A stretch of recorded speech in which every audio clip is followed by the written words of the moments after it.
So you're saying that the understanding of Jesus was radically transformed between the time of Mark, 65, and John in the 90s. Not only between Mark and John, but there's a transformation of which we have two mileposts. We have Mark and we have John, and we can see the transformations that took place between Mark and John. You know, as a biblical scholar, how the gospel writers have shaped the tradition. We understand how oral tradition works, how written tradition works. Would you not say, though, that the fundamental level of the New Testament, at the earliest source, Jesus is already viewed as Son of God, a term reserved for the emperor? It's a political statement in Mark 1:1 to say not Caesar is Lord, but Jesus is Lord. Would you not agree with that? Well, Mark 1:1 actually is not uniform in the textual tradition, as you probably are aware. The title Son of God in Mark 1:1 has been identified by some as not present in some of the earliest manuscripts, and this is why some modern translations of the New Testament omit Son of God in that particular place. This does not mean that Mark does not present Jesus as the Son of God, but the question, first of all, is what kind of Son of God is Mark referring to? Is he referring to Jesus as metaphorically the Son of God, or an adopted Son of God? And when he quotes the centurion as saying, this man is the Son of God, according to some Bible translations, that should probably be translated, this man is a Son of God, because for the Roman centurion, there were many sons of God. So the Roman centurion conceivably would not have, at this stage, thought that God has only one son, and this is the son. He's probably thinking this is a son, which means a righteous man. As Luke put it in his gospel, the centurion said, truly, this man is innocent. So that's another way of saying this man is innocent if we put the two gospels together. Right, but if you want the latest version of the Greek New Testament, based on the oldest versions, it came out at the end of last year. It's right here. In Mark 1:1, the full version is there. That's the weight of the consensus that is legitimate. Well, okay, I mean, you're saying a consensus, and that's fine. I will bow to biblical scholarship. Good point. So we have to, some things are more conclusive than others. Yes. In Mark, as I've mentioned, Jesus acts as though he's God, forgiving sins, third party, describing himself at the end of coming back in the clouds. In Isaiah, in Psalms, in the prophets, that's what God does. He does a lot of things that God walks on the sea in Job. In Mark, Jesus walks on the sea. There's so many things. And we don't just have to talk about Mark, but Philip says, show us the Father, that will be enough. Well, Jesus isn't the Father, he's the Son. But he says, don't you know me, Philip? Anyone who sees me sees the Father. Because in nature, they're not equal in rank or attribute, but they're equal in nature. Okay, so let me respond. First of all, with Mark 1:1, while I would like to bow to scholarship, I'd like it to be known that the scholarship is not uniform. For example, Adela Yarbo Collins, in her Hermeneia commentary on Mark 1:1, just translates it, this is the beginning of the gospel of Jesus Christ, full stop. No Son of God at that point, and she explains the reason, because this is not present in some of the most reliable early manuscripts. As for the Gospel of Mark and others presenting Jesus as being more than a human being, more than a prophet, or that he does things which we know that God in the Old Testament did, that is not by definition what is meant by Son of God. Like, we have to have a definition. What is meant by Son of God? Son of God, as you defined it, is that one who was eternally begotten of God. I don't know if you use the term begotten in your presentation. No, but I could have, yeah. But you would agree to that. He's eternally begotten of God. All right. So then Jesus walks on water. How do you know that he was eternally begotten of God? All you know that he has is that he has a lot of great power allowing him to walk on water. So he could have been a prophet whom God allowed to have this power to walk on water. Satan has a lot of great power, but Satan is not considered by Christians or anyone else to be the Son of God, eternally begotten of God. So you have to have something that clinches it to say, well, this is what we're going to call Jesus because that's what Son of God means. Well, and as a term that term was already in circulation as a term for the Messiah, as we know from the Dead Sea Scrolls and intertestamental literature. Jesus says, before Abraham was born, I am, ego eimi. You know that phrase appears over and over in John, and it's the name of God in Exodus 3. Okay, but notice what you're doing here with quoting previously Philip's question to Jesus, show us the Father, and then Jesus saying, whoever has seen me has seen the Father, and now you are quoting John's Gospel again. What you're doing here is you're confirming my general thesis that there has been a development such that when Christians want to find proofs that Jesus is either the Son of God in that ontological sense, or that he is God, you more likely find the proofs in John's Gospel. But I don't want to neglect what you said about Mark's Gospel. When Jesus spoke about the Son of Man coming on the clouds of heaven, Bruce Chilton, a New Testament scholar, has written an article in Bible Review in which he examined the sayings about the Son of Man very carefully in Mark's Gospel.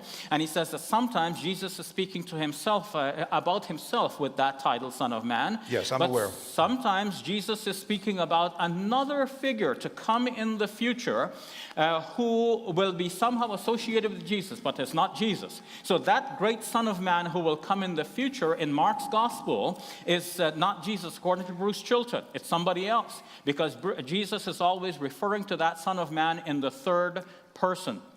Jesus, and he does often refer to himself in the third person. I don't deny that. Chilton's a fine scholar, but one of many. I mean, in a few weeks, I'll be at the big conference in Denver. There are 10,000 biblical scholars there.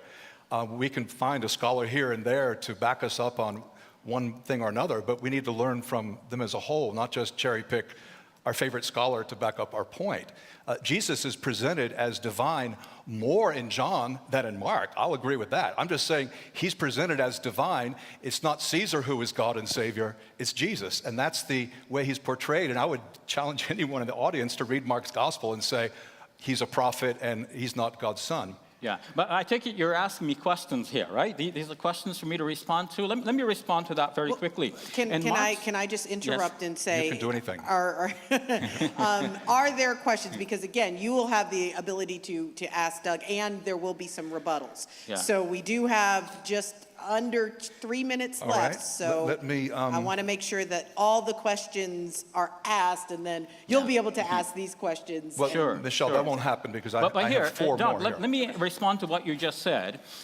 So you're asking about Mark's presentation of Jesus, and you're saying, okay, in John, Jesus appears more divine than he was in Mark's gospel. No, he's portrayed as divine more often. More often. Not okay. a degree difference. Let me not put words in your mouth, but let me get to the answer to that. In Mark's gospel, taken as a whole, it is very clear that Jesus is a great prophet. He's God's Messiah. He has great powers, but he also has limitations. This is what is very important to understand in Mark's gospel. So in Mark's gospel, Jesus denies that he has omniscience. He says of that hour, no one knows, not even the Son, but only the Father. Right. So if Jesus does not have omniscience, then he is not God. A man came to Jesus and asked him, "Good teacher, what must I do to have eternal life?" And Jesus says to him, "Why do you call me good? No one is good but God alone." So Jesus is distancing himself from being praised to such an extent. Moreover, Jesus in some of his miracles obviously has limitations. Mark says he could not do any mighty works in his hometown. But of course, the later Gospels change this from could not do to did not do, if we go to Matthew and Luke. So if Jesus healed some in a certain occasion in Mark's Gospel, he healed them all in Matthew and Luke. You see a development I don't deny here. the differences, and I don't deny those differences at all. But do we have time for these questions?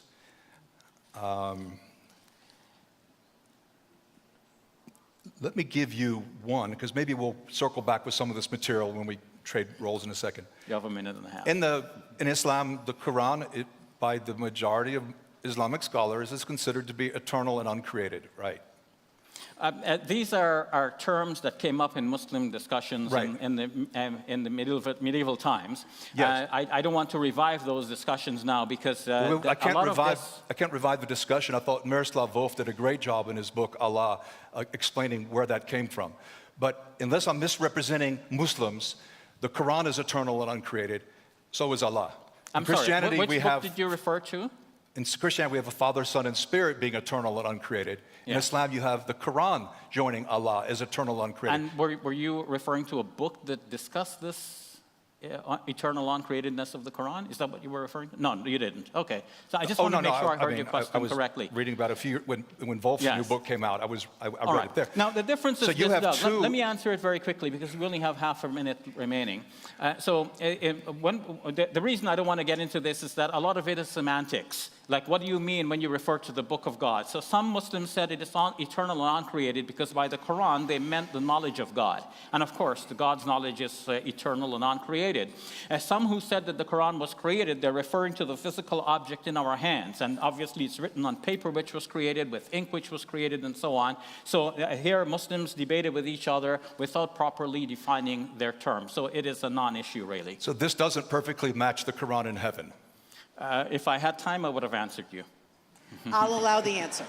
Okay, so what we would say is that the Quran we have in our hands now is a representation of that message which God wants us to have for our salvation, and that message is already in the mind of God. And the mind of God is reflected in what is called the Lawh al-Mahfuz, because it is related in a tradition. He said to the pen, write, and the pen asked, what should I write? And he said, my knowledge of all things that will happen up until the last day. You're talking about Surah 25? I'm speaking about a tradition, not some passage of the Quran. And this too shows that it's something outside of the Quranic requirement. This is something that comes up in Muslim discourse, largely based on what is mentioned in other sources. Okay. All right. For those who are in the foyer, if you'd like to come in, now would be the time to come on in. Find your seat, grab a seat. Thank you so much. We are now going to do the reverse. So Dr. Ali will be able to ask Dr. Jacoby questions, and we'll have another dialogue, and we'll allow 10-ish minutes for that, give or take how long some She's of the shaping the answers goes. tradition, Well, you know. but she's still true to her original message. I am. I'm trying. Shabir, yeah. Yes. So to begin with, Doug, you mentioned that the Dead Sea Scrolls refer to the Messiah as Son of the Most High. But here my challenge to you still is to explain how you know that that Son of the Most High would be the eternal Son of God as opposed to, let's say, adopted son or metaphorical son, such as, for example, you use the term Ibn Sabil in Arabic, which means son of the road. So, I was just saying that phrase has been used before the time of Jesus, as I also referred to the phrases in 1st Enoch and 4th Ezra. I'm just saying the Jews were already thinking very much outside the box. So if you're looking for precedents to this notion that the divine could become human, you have it not only in the Old Testament, but you have it in some of those intertestamental places, even in the Dead Sea Scrolls. Okay, still with the Dead Sea Scrolls, since you've read the scrolls, you know that the scrolls speak about 3 messiahs to become in the future: a priest, a prophet, and a king. 1, 2, or 3, depending on which scroll. Yes, I'm aware of that. Okay, so if you say that the Messiah is going to be Son of the Most High, then are these 3 messiahs going to be each Son of the Most High? I'm not trying to stake the whole case on Q4 246 or whatever the number is. But the way burden of proof works, it's not that way. Am I allowed to give a quotation, to offer a quotation? Sure. Annette Gordon Reed, New York Law School. Demanding that individual terms of evidence amount to proof sets a standard that can only be met in the rarest of circumstances, either in history or in the law. The evidence must be considered as a whole before realistic and fair assessment can be made. We'll understand Mark's gospel as we understand Jesus experientially, as we look at the other gospels, as we look at the Christian tradition. But my case doesn't come down to a single line in a Dead Sea Scroll or a verse in one of the gospels. I'm talking about the original, the ancient Christian position that Jesus is Lord. He is God in nature. He is Son of God. Okay. Now, you spoke of James, the brother of Jesus, and it seemed to me that you assumed that James is the author of the epistle named James. Are you assuming that? It wouldn't matter for the point I'm making. I'm simply saying that all the documents in the New Testament have this idea of Jesus' divinity. He's the Lord of glory. Whether it was written by James's brother, the conservative view, or by someone else, and they may be right, I don't know. It doesn't matter. It doesn't matter to my case. Okay. Now, you mentioned the creedal statement that Jesus is Lord. So now, I spoke about the ambiguity in the term Lord, the original kurios, and you know the Greek. So tell us, when somebody says Jesus is kurios, does that mean automatically that he is the Lord God? Because if Peter says that Sarah called Abraham Lord, does Sarah refer to Abraham as her Lord God, or is this term kurios? The meaning of a word is not determined by a lexicon. Lexicon only gives you the range of possibilities. It's determined in the context. It's quite clear if anyone who's read Genesis and then reads 1 Peter 3 that Sarah wasn't saying that Abraham was her God or that he was acting like a God in that way. There, it's clear, kurios means master, Lord in that way. But when we say Jesus is Lord, which is, scholarship shows it's a baptismal confession, it's a creedal confession. We're not saying Jesus is a sir, like Jesus is a very respectable man. Why would you be thrown to the lions for saying, yeah, Jesus was a good guy? It's when the claim comes into conflict with the claim that the emperor is making to be Lord. The emperor is claiming total lordship. It's a totalitarian idea. And the Christians are saying, no, the government's not supreme.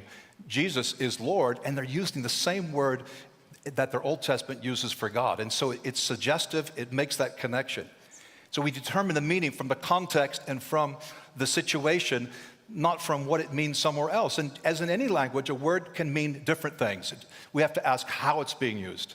And I'm saying kurios is used of Jesus' identity as the second member of the Trinity. Oh, okay. So now I need to ask you about the Trinity. All right. Okay. So explain to me what is meant by the Trinity, because a lot of Muslims here would be totally confused about this. They want to know. Tell us what is meant by the Trinity. Trinity is... it's a working concept that I find fairly persuasive, but we see often Father, Son, and Spirit mentioned together, not always in that order, but for example, the end of Matthew 28 or the end of 2 Corinthians 13. Some Christians think that you shouldn't use the word Trinity because it's not in the Bible, but then the word Bible is not in the Bible, so we have to say something. Trinity, we believe strictly there's only one God, but that God is Father, Son, and Spirit. So when we say Jesus is God, we never mean Jesus is Father, Son, and Spirit. That would be nonsensical. We're saying he's God in nature. And they're obviously not three rotating gods or manifestations of God. This is not modalism. This is not Sabellianism. I know you've studied all that theology and church history. Bless you for doing that. But that's not what Christians mean. They hold on to a belief in one God, only one God, but a God who reveals himself as a human in Jesus' earthly ministry through Jesus Christ. So that's what we mean. And we definitely don't think it's Allah, Isa, and Maryam, okay, as in the Quran. Neither do I, but let me ask my next question. It is in the Quran that way. It's not in the Quran that way, but let me ask my question. Oh, yeah. So you say that Jesus is by nature God. And I think you will agree that God by nature is spirit, given the biblical language about this. True? God is spirit in Christianity, yeah. John 4:24. Okay. So God is spirit, and Jesus is by nature God, so he's a spirit. True? True, before the incarnation. The incarnation is a spirit joining with flesh. So before he incarnated into flesh, he was a spirit. I presume that's the right way to put it. Yes. Maybe there's a better way to put it. So presumably, there were at least two Holy Spirits, Jesus and what we call the Holy Spirit.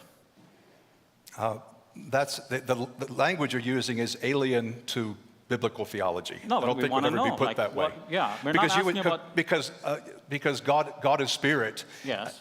Angels are spirit. Yes. Okay, anything that's not physical is going to be spirit.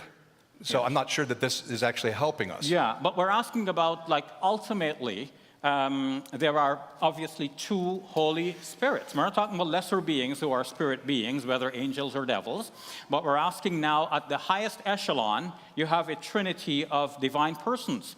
And at least two of them we can now identify are spirits. So you have two spirits in the highest echelon, and both of them have to be holy.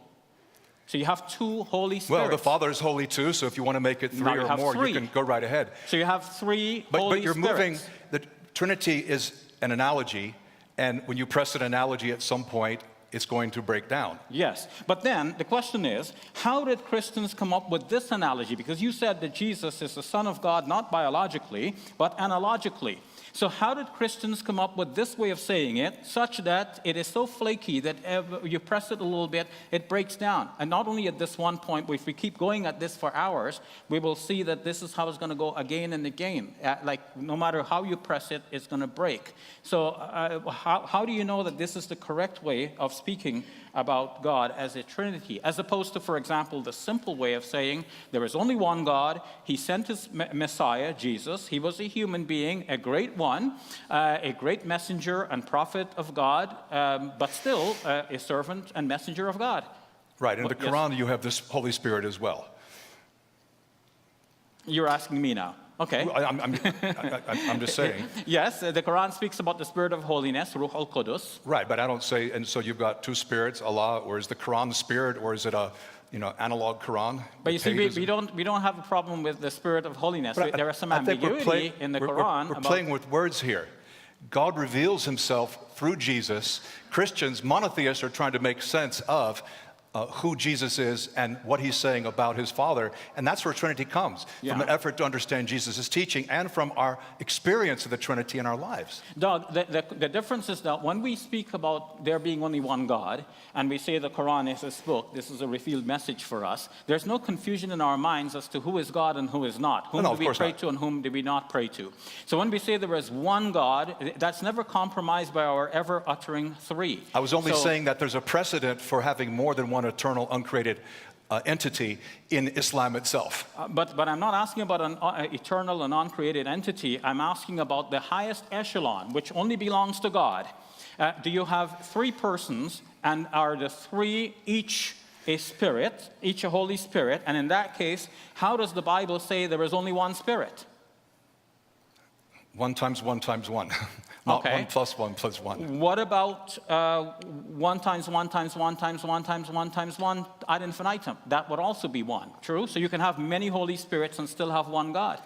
I don't know any Muslims, Jews, or Christians who think that there's more than one Holy Spirit. So I don't think it's so confusing. And that ends the question point of portion of this. And now